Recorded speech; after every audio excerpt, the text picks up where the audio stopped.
রান্না করে নিয়ে আসছি, আমি নিজে হাতে রান্না করছি কিন্তু। এই যে বাবা, এই যে কলিজাটা খাও তো বাবা।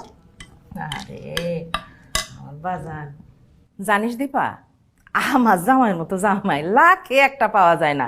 খুবই যা মানুষ পাপ না। কি ভালো জামাই আমার, মানে ঠিক মতো চাকরি করতেছে, মন দিয়ে সংসারটা করতেছে। আর তোর আমেনা খালার কথা মনে আছে? তার মাইয়া যাদের বিয়া দিচ্ছে, আল্লাহ গো আল্লাহ, জামাইটা তো একেবারে বদের বদ, চাকরি বাকরি তো কোনো কিছু করে না। আমার মাইয়ার জামাই যদি এরকম হইতো না, আমি তো সংসারই করতে দিতাম না, মায়ারে হিড় হিড় করে টাইনা নিয়ে যেতাম আমার বাড়িতে। বাবা ঠিক মতো খাও, পানি পানি পানি পানি। আমার রান্না অতিরিক্ত সুন্দর হয়েছে, খুব ভালো হয়েছে। আচ্ছা ঠিক আছে, কথা বলো না, খাও তো বাবা। আম্মা হঠাৎ করে এবার বাসায় চলে আসলো, না ভালো হয়েছে। আমার জন্য আমার পছন্দের সব খাবার দাবার নিয়ে আসছে, সবার সামনে আমার প্রশংসা করলো। বুঝতে পারতেছি না, আম্মা কি জানে না? এত প্রশংসা তো করার কথা না। আমি কি জানি, আমি তো কিছু বলি না। তোমার ইচ্ছা থাকলে তুমি আমাকে বলো কি?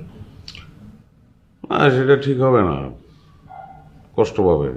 কষ্ট দেওয়ার দরকারটা কি? তুমি আম্মার কষ্টটাই দেখলা না, আর আমি যে কষ্ট পাচ্ছি তোমার কাজকর্মে সেটা তুমি দেখলা না। আরে ভাই, আমি কি এমন কাজকর্ম করি যে তোমার কষ্ট পাইতে হয়? আমি খুন করি, চুরি করি, ডাকাতি করি, সন্ত্রাসী করি? হ্যাঁ, আমার তো একটাই কাজ, তোমারে ভালোবাসা। সেটা তো বাসি আমি। আসল কাজটাই তো করো না তুমি। কি আসল কাজ? তুমি অফিস করো না কেন? আচ্ছা, এই একটা প্রশ্ন বারবার করতে তোমার বিরক্ত লাগে না? আমি চাকরি কেন করবো কও?